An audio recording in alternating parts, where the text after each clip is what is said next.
Hello, everyone. My name is Jill. I'm a watershed planning technician here at the North Saskatchewan Watershed Alliance. It's my pleasure to be your host this hour. So we're excited to welcome you to our third webinar of 2025, which will discuss urban creek management in our watershed and abroad. We've been running these webinars once a month on Wednesdays throughout the fall and winter for a few years and have had a great variety of speakers discussing local initiatives, research, and projects happening in our watershed and beyond. These webinars will provide you the opportunity for you to learn something new and ask some questions over your lunch hour. And just to get started with some housekeeping items. So this webinar is being recorded and will later be shared on our YouTube channel. And you can also see our past Watershed Wednesday webinar series videos on there as well. And today we also just appreciate that you keep your microphone muted and during the presentations, just to reduce any of that background noise. You can also turn off video if you can as well for bandwidth purposes. And as always, we have our Q&A portion during the last about 10 minutes of the webinar, so you can add your questions to the chat for Luna and for Julian today. Starting off in a good way, in the spirit of respect and reciprocity, NSWA acknowledges that the lands within the watershed of the North Saskatchewan River are in Treaty 6, Treaty 8, and the Métis homeland. These lands are the traditional territories, traveling routes, and gathering places of the Cree, Saulteaux, Blackfoot, Métis, Dene, Stoney, and Nakota Sioux. We recognize and we thank the Indigenous peoples who have cared for this land for time immemorial and whose rich histories, cultures, languages, and presence continue to enrich this sacred land that we all steward as treaty people. So we invite participants to learn about the Indigenous peoples whose lands you reside, and I welcome you to reflect on your place within the watersheds, and you can share which treaty or watershed or region you're dialing in from today in the chat. So starting off, we are joined by Julian Jones from the University of Alberta and EPCOR, and Dr. Luna Khirfan from the University of Waterloo. They will be sharing their insight and expertise gained from experience with river systems in urban environments in our watershed and abroad. So following the two presentations as mentioned, we will have the Q&A portion where you can ask any questions you have about their presentation. So starting us off, Julian Mary Jones is a master's student at the University of Alberta, researching urban creek hydraulic health in cold climates. Her work focuses on using hydraulic modeling to assess how low impact development influence urban creek watershed regimes, particularly during winter and melt seasons.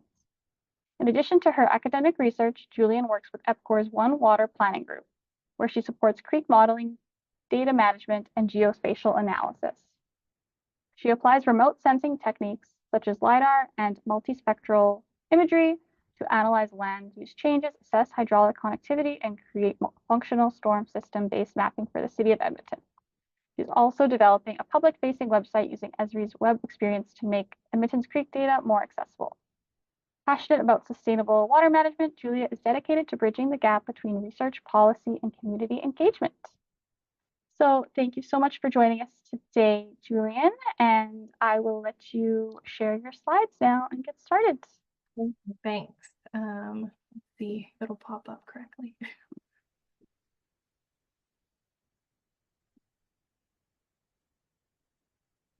Okay, let me know when and if you're able to see it. There we go. I can see it now. Looks good. Oh, perfect. Okay, well, thank you for that introduction. Kind of saves me a little bit of space and time on this first one. So I'll skip my introduction since she gave such a lovely one already. So again, my name is Julian, or Jules, and so I just wanted to go over a quick outline of today's presentation. I'll start with a quick overview of my research and outline of the methods and things that I've been working on. Also beginning with understanding the challenges of urban creek watersheds, and then slightly talking about available Edmonton urban creek data. So I guess we'll just get straight into it. So urban watersheds are greatly impacted by urbanization, which is the growth of cities. You have major increases in impervious areas, which lead to higher volumes of stormwater entering natural systems. And so in turn, this causes a shift in the hydrologic regime of the watersheds. And so hydrologic alteration in an urban watershed can have several impacts, including increased risk of flooding due to higher volumes of runoff during storms. This can cause erosion of stream banks and riverbeds, leading to destabilization of watercourses, and then also degradation of water quality and chemistry as runoff carries pollutants into the water bodies. This can lead to disruption of aquatic ecosystems, affecting habitat availabilities and species diversity, and also leads to changes in groundwater recharge patterns due to decrease in infiltration, affecting the availability of water resources. And so overall, hydrologic alteration due to urbanization and its increase in impervious areas can undermine the health and functionality of urban watersheds. And along with all of this, we have this constant looming threat of climate change. And so this also impacts these watersheds in tandem to urbanization. And so in our region, climate change is causing us to have longer summers that are warmer with more substantial storm events, whereas the winters are becoming shorter and wetter due to these warmer temperatures, and this causes less snowfall and more rainfall to occur during these times. So within this, we're seeing a shift of snowmelt patterns that we haven't really experienced before.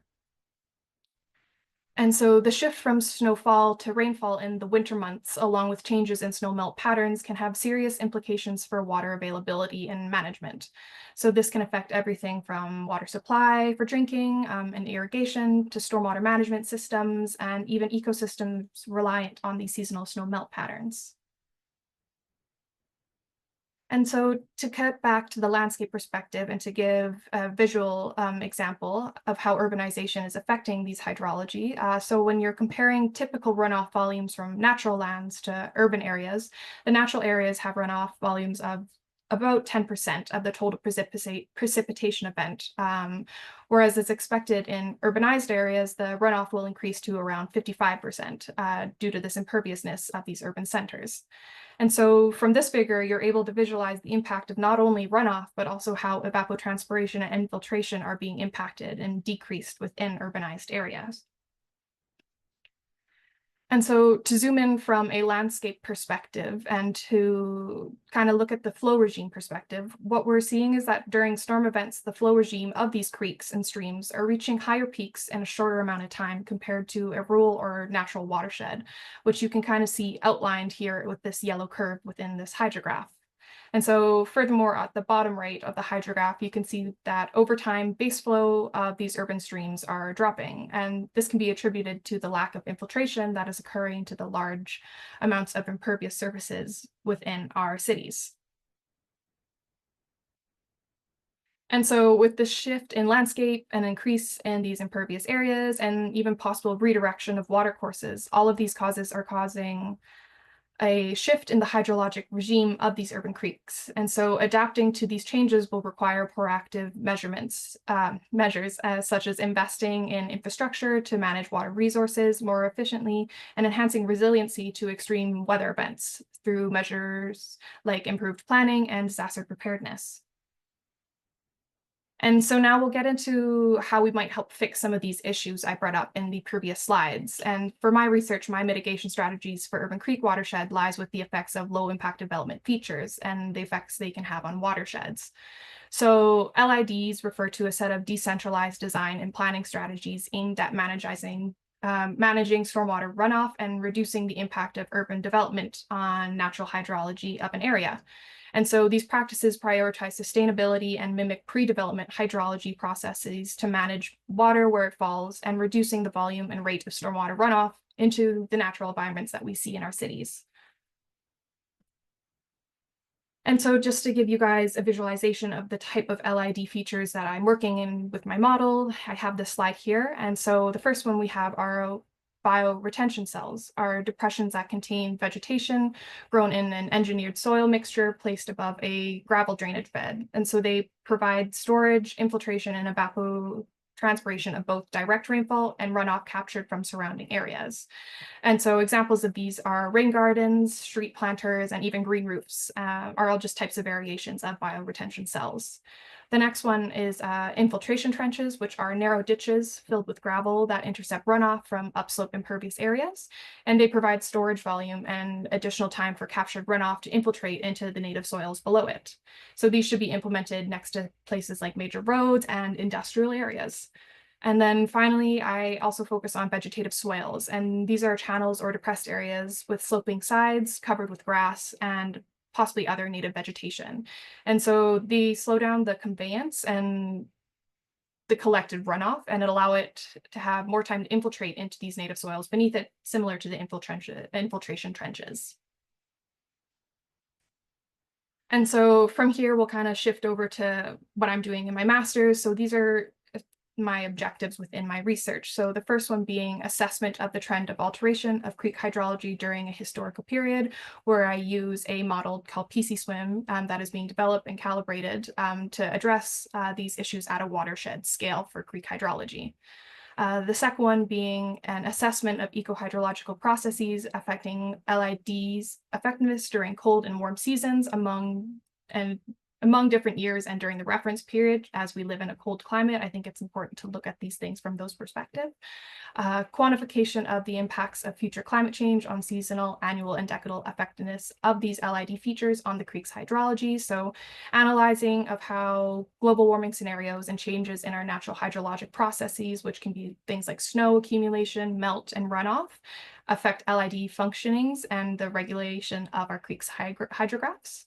And then lastly, looking at an examination of potential adaptation scenarios to combat climate change and urbanization in the future. So I'll be utilizing a combination of different LID provision designs in addition to climate change scenarios, and these will be simulated for a future period.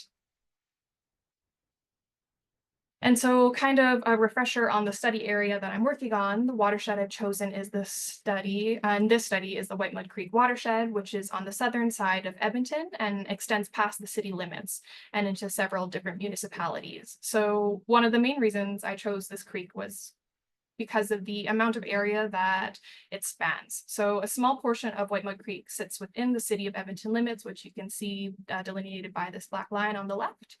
But a large portion of it still sits in areas of agricultural importance. So the majority of my research will be focused on the urban area of the Whitemud Creek, but the model I'm using also assesses the changes that can be occurring in the rural and agricultural settings within the watershed as well. And so another reason why the Whitemud Creek watershed was selected was due to the vast amount of area change that has occurred near the northern portion, which is within the city and outlined here with this red circle. And due to the stormwater management systems or the drainage systems built within the city, there has been quite an alteration to the land cover and use. And so the flow of the natural watershed has shifted quite a bit. So with this in consideration, the movement of water and overall the flow regime of the creek has shifted in comparison to this pre-development watershed boundaries that you see on the right. And so from here, I'll get a little bit more into the methods of how I was building my hydrologic model. And the model I'm using is called PC-SWIM, or Personal Computer Stormwater Management Model. And it's a comprehensive and user-friendly software tool used for modeling, analyzing, and designing stormwater management systems in urban environments. And so it kind of builds off of EPA SWIMs and just enhances the GIS integration and supports low-impact development practices. So that's the model I'm using for my research. So I'll be going over some of the base components of what I've been doing to build my model and kind of has been the bread and butter lately of what I've been doing. So PC-SWIM, I'll start off with its capabilities of creating subcatchments and move on from there. So SWIM can delineate subcatchments using its watershed delineation tool by analyzing the topography and drainage patterns of the study area. And so the tool uses digital elevation models to identify the natural flow paths of water and the boundaries that define each subcatchment. So this is done by automatically generating subcatchments based on the terrain slope and elevation. And the tool ensures that runoff from each area is accurately directed to the appropriate drainage points. So this process allowed for precise modeling of how water will move across the landscape. So when taking this into consideration for the urban center of my model, I was able to adjust and manipulate the urban subcatchments to route along the drainage system.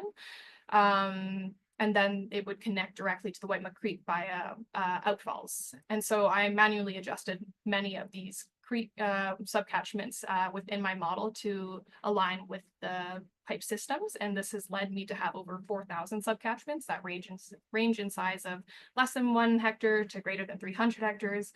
So it's quite a diversity of area and land use depending on the urban or rural nature of that subcatchment. The next major component are conduits or pipes and even channels that move water from one node to another in the conveyance system, and they have different cross-sectional shapes that can be selected from a variety of standard open or closed geometries. So these are these pipes that you can see in this picture, and also depict the creek, the red line as well. And so within SWIM, you have to build the conduits based off of the node connections. And so I have a connection of almost 10,000 conduits undergoing simulation at all time within PC SWIM and within my model. And this is just a small capture of the Twin Brooks neighborhood next to Whitemud Creek, just to give you guys an idea of what the pipe systems look like within a neighborhood. And then lastly, one of the major components are nodes, and nodes are points of conveyance system that connect the links together. So the colored lines connecting to the blue dots. And so nodes are also the points where external inflows can enter a drainage system and where removal of pollutants through treatment can occur. And so depths and elevations are specified for the nodes within SWIM, which I had to make quite a few adjustments to, and has been part of the process of the modeling, is taking the data that I've been giving and adjusting it so the model runs correctly. So there are several different types of nodes that can be used. There's junctions, outfalls, dividers, and storage units. And in my model, I use the junction, outfalls, and storage units that represent stormwater management ponds, which are the blue polygons you can see in this image. And so since I talked so much about imperviousness, I thought I would tell you guys a little bit of imperviousness and how it works in SWIM. So SWIM uses a parameter called percent imperviousness, or the impervious area fraction within each subcatchment.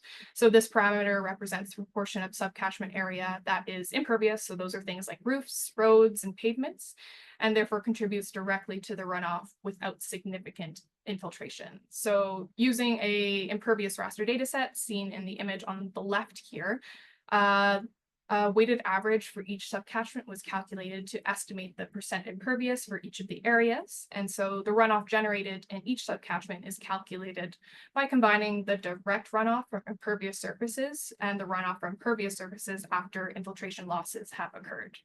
So specifically, I guess, the results are influenced by runoff coefficients, which is kind of in tandem with impervious fraction, and then the chosen infiltration model. So in summary, infiltration and runoff coefficients are interdependent, and effective hydrologic analysis and stormwater management require careful consideration of both together. And just to give everybody an idea a little bit about LID usages within SWIM, or PC SWIM, it offers a variety of techniques for managing stormwater through both low impact development and traditional stormwater management facilities. So LID features such as bioretention cells, green roofs, and permeable pavements focus on the decentralized natural approach that reduce runoff at the source by promoting infiltration, evapotranspiration, and that on-site storage, which I talked about earlier. So these are again aimed at mimicking natural hydrology to reduce that peak flow and the rates and improve water quality. On the other hand, you have traditional stormwater management facilities that are dry ponds and wet ponds, and they provide centralized storage solutions. So dry ponds temporarily hold that runoff and release it at a slower, reduced flooding rate, while wet ponds permanently store water, allowing sedimentation and pollutant removal before discharging the water. And those are the types of ponds you see within your neighborhoods when you walk past them.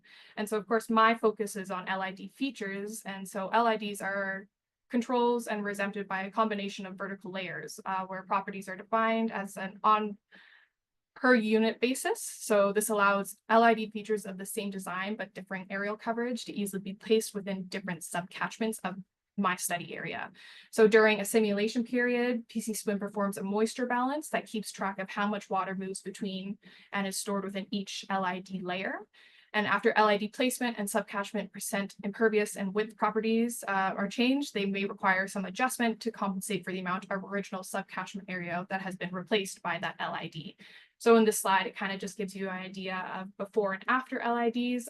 With rainfall, you obviously will have some infiltration, but of course some runoff. And without LIDs, you have quite a bit more runoff off that subcatchment, whereas with an LID, you would have more infiltration, which means you have less runoff.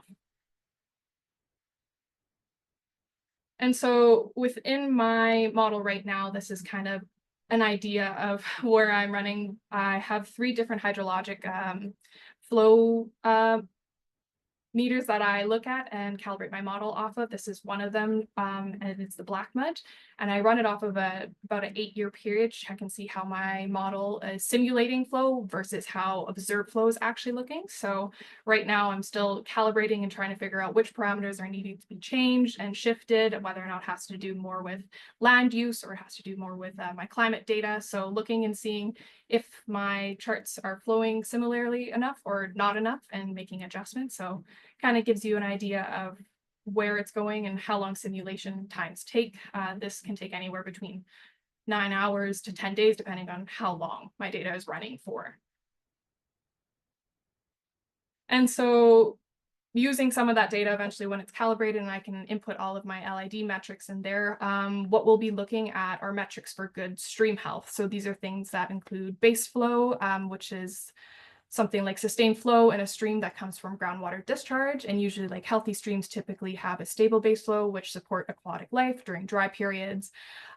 Peak flow is one that we look at, and this is the highest flow rate observed during storm events. So excessive peak flows can indicate urbanization or poor watershed management, leading to erosion and habitat destruction. Flashiness index is another big one. So measures of how quickly flow rates increase and decrease in response to rainfall. And so high flashiness can indicate poor watershed conditions and lead to increased erosion and sediment transport down the creeks. And then another one is flow consistency. So the regularity of flow patterns throughout the year. So streams with consistent flow patterns generally support a more diverse and stable aquatic ecosystem. So these are just some of the metrics I could look at using the data from my simulations. And so currently right now in my master's research, I'm sitting at the stage 4 and 3. So creating LID scenario implementations as my model is calibrating and validating. So once I get past that, I can implement them and then analyze how LIDs are doing within that cold weather period, seeing if there's any effectiveness that's happening, and then moving on to that long-term future climate change scenarios and seeing how effective LIDs are for that. And I guess from there, we'll shift from my master's research kind of into the Urban Creeks Initiative, the part that I'm working on. So I've been working on this, and it has to do with the availability of creek data specifically here in the Edmonton region. So during my time working with EPCOR and doing my master's, it's become quite clear to me that there's an interest in preserving these natural systems within our urban landscapes. So from a scientific perspective, preservation begins with looking at already existing and available data to have a better understanding and a bigger picture of what these natural systems are built on. So Edmonton's Urban Creeks Initiative is a project I've been helping work on in conjunction with EPCOR and the NSWA to create a platform that houses or at least references all available data and historical resources for Edmonton's urban creeks. And so this slide is kind of the infographic or initial page of this platform. So the way that I've built it, that this platform has that introduction page that introduces you to the initiative, and then currently an overview page to give people a better understanding of where the creeks are geographically. So this is what you're seeing on this slide and the extent in which the watersheds are covering kind of. And this of course is just a screen capture, but the page slides and gives you an introduction to each of the urban creeks in Edmonton. And so you can slide and get an idea of where they are and what's going on within them. And so if I go here, each creek has a dedicated directory page that houses different types of resources. So at the top ribbon, you can see the different names of the creeks within Edmonton. So you have things such as history, land use, water quality, and a few others. And if you were to click on these widgets using the Whitemud Creek as an example, they would open up to pages with information or data. So some quick examples here. If you click on the history of Whitemud Creek, you would be shown a timeline starting with a geologic time perspective, and then it goes forward and moves into things like the indigenous who inhabited the area before any settlers came, and then small historical tidbits up to current day. So just a slide through just to give people an idea of what's going on within the creek. If you were to go back to that directory page and go to the land use widget, it would open up to a page that gives you statistics on the land use within the watershed, as well as the impervious nature. So you can scroll through and click on the maps and the different graphs and see what the percentages and differences are within the land uses. Or if you were to scroll down, there would be an impervious map and give you statistics on the imperviousness of the different watersheds. The same thing goes for the water quality tab, which you would open up to different dashboards with current data and other sources to get water quality for the creeks. And this would cover things like stream flow, total suspended solids, and chlorides, and other impactful concentrations. And they kind of give you an idea of what's going on with creeks and guidelines and whether or not the creeks are within or outside of them. There's a geologic page, and I think I'm running out of time, so the last one here is a wetland page. So both of them kind of dashboards showing you the geological side and the wetland side within each of the watersheds, again with statistics and data that you can go and collect this information from. And then, yeah, the last bit here is just an acknowledgement. So I just want to talk about some important collaborators, my supervisory committee team, so Monterey Faramarzi, Brian Smurden, and Daniel Lessie, and also the support I get from EPCOR, specifically Stephanie Neufeld, Mike Christensen, and Matt Langford. Thank you all for your continued guidance and support. Yeah, thanks. So we have a few questions. One from Scott for Luna. How does the size of the stream affect the ability or costs associated with daylighting? This is a great question. Give me just 1 second to put in the other link and I'll answer it. Oh, perfect. Yeah. I'm sometimes doing 3 things at the same time. Yeah. It's very context specific. That's a great question. It really is context specific, and it also depends on what is included in the cost. But on average in Zurich, just daylighting and naturalizing a stream was around $2,200 per meter of daylighted stream.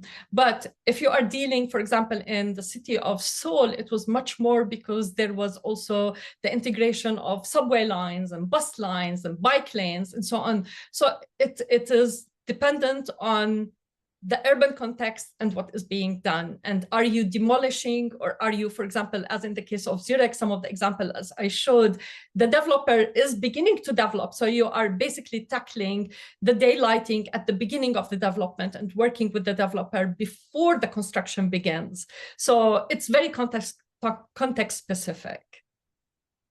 That makes sense. Yeah, surrounding infrastructure would definitely play a role there. Great. So I think another question we have, going back to Julian's presentation, from Shelley, is asking how often are vegetative versus traditional swales being used? I don't have any specific numbers on within Edmonton which ones are more used. I think when you do look around, though, you do see that sort of traditional, like on the side of roads. It's not native. It's just essentially like a swale that goes down and the water can run through it. There is some infiltration that is happening, but they're not always engineered to promote infiltration, and there obviously isn't a lot of vegetation that's going on with them. So currently, I would say probably that traditional use is more prevalent when you look around, but I know that they're kind of shifting and favoring more of that vegetative swale just because it has better properties for that evapotranspiration, and putting in more native vegetation is always important. So I think there is the shift moving more towards vegetative swales. That would be part of the low impact development model you were talking about. Yeah. I also was wondering if because I could kind of see there was the wetlands widget portion of the experience builder. Will that include kind of previously drained wetlands? If there's data on that in the creek watersheds? It currently doesn't right now. I just have the ABMI layer up there just to give people a general idea of the type of wetlands, but it's open to adding more to it. The idea is to have as much data available that's out there in one platform for people to see. So it's something I can definitely look into adding to it. And if it's visualization or just data references that are available, I'd be happy to look into it and add it to that page, because that's what I want it to be, is something for people to go in and find resources that they didn't know were there to begin with. Well, no pressure. There's already so many components that I could already see on there. And there were some questions about if there's a link to that, but obviously it's not yet available for the public, but will be within, I think, the year 2025. estimations? Nothing, I don't have any timelines yet. Just with master's work and working right now, it's sort of like up in the air of when it'll be available. But when it does, I'm sure it'll be put out onto the NSWA website when it's available for the public to see. Yes, we will be sharing it. So yeah, no pressure on that. Obviously, there's a ton to accomplish with that. Okay, so I think another question was from Mary Ellen, you talked about how good stream health can be measured by using a few different flow metrics, including base flow, peak flow, flow duration. Are all are important metrics for stream health. Do you expect that low impact development, LID, implementation would affect each metric differently? And if so, how could you approach prioritizing LID implementation and the subsequent metric benefits?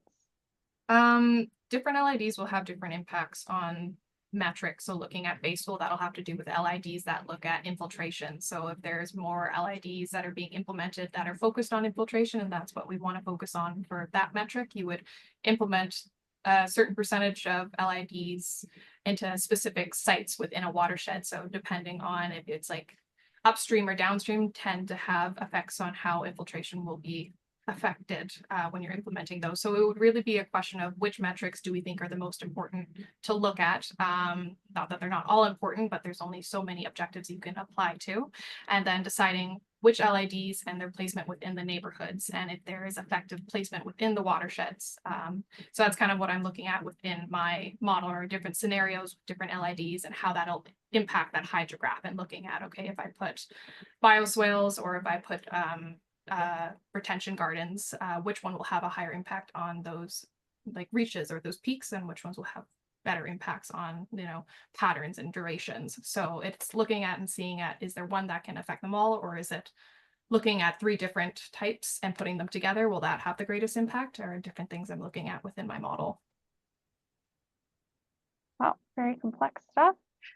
Yeah, that's super interesting. So okay, we have another question just for Luna about daylighting.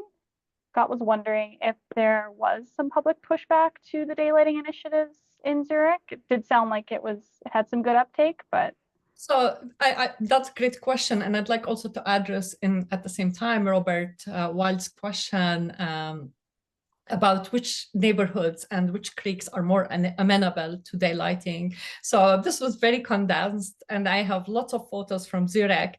For example, very, very interesting is that there was no pushback. As I said, even when the vote came in 2011 to expand daylighting nationally, it won the popular vote, and money is already allocated to expand the daylighting, the bachonzept, across the entire country. So as I said, like, this is the thing is, I find in North America, that's why I argue this is transformation, because it not only transformed urban water and urban design, but also transformed human behavior and attitude toward nature in the city. I saw this with my own eyes. People get out of work in their suits and ties, and they have their swimsuits under their clothes. They just jump in the river, swim. That's how clean it is. Put back their suit and tie and back into the office. I saw that. It was really fascinating. So I think with education, with awareness, with really genuine, authentic dialogue with the local communities, and having them on board and involved in all aspects of the planning process, you can get them on board. And that's what the Swiss did, is that people are on board. I actually couldn't take photos because it was a children's daycare, the Montessori. The planners took me there, and the stream meanders through the Montessori kindergarten and is used as part of the education of the kids on a daily basis. So can you imagine that kids are wired to see urban nature as part of their daily life? So of course they won't object to decisions that would require allocating funding or disrupting part of the city for bringing nature back into the city. So it really is a fascinating case study. Wow, I would love to be able to float on my way to work as a morning commute. That sounds amazing. Yeah, so it definitely just demonstrates that there's so many benefits with enhanced stormwater like management, reducing costs there, but just also being able to be more connected with nature and the urban environment. So I see that someone, may I add something? Someone, Ian said that every time they press a link, they're booted out of the call. I can share the links with you and maybe you can send them by email to interested people. yeah, that sounds great. And I would be interested to see Julian's actually links as well, explore her dashboard. That's very interesting. Maybe we can put connections in our websites to each other's website, because I really find your work absolutely fascinating as well. Thank you. Yeah, your research is very fascinating. I was trying to look at comments, but I was also raptured into your presentation. Yeah, we will for sure be sharing links to all of the information you've shared today on our YouTube channel, where we'll have the recording up for the webinar today. We will have Julian's portion and the Q&A, and then once Luna's research from this presentation is published, that portion will be available later on as well. So yeah, stay tuned. There's going to be a lot of information coming out especially as soon as Julian's experience builder is ready. We'll have even more information to share, and it will be on NSWA's webpage, and a little bit more information as well about the Urban Creeks collaborative initiative that has been kind of gaining some steam in the past year. So, okay, perfect. So that brings us to 101, and I think there might have been a few more questions. So if so, I can email those to maybe both of you. Honestly, yeah, anyone can reach out to me through my work email. Is public. I would be happy to engage with anyone who's interested in this work or share any additional resources. Thank you for your attendance and the opportunity. Great. Thank you both. Awesome. Well, thank you. And yeah, have a great rest of your day. Thanks for joining us. And yeah, I will be able to send information to anyone. I think people are just asking in the chat. Oh, and you got your email in there. Perfect. So I'm just going to quickly share one last slide, just so that everyone has our YouTube handle up on there to find the webinar later on in the next week. And as always, subscribe to our newsletter, follow us on social media. And another fun thing to note is that this year is our 25th anniversary, celebrating 25 years of watershed management in 2025. So exciting stuff, and we have some events planned over the summer that we will be posting about shortly. So our next webinar will be coming back up for October 2025. So we will see you in the fall for our next series. And thanks everyone for joining today, and have a great rest of your Wednesday.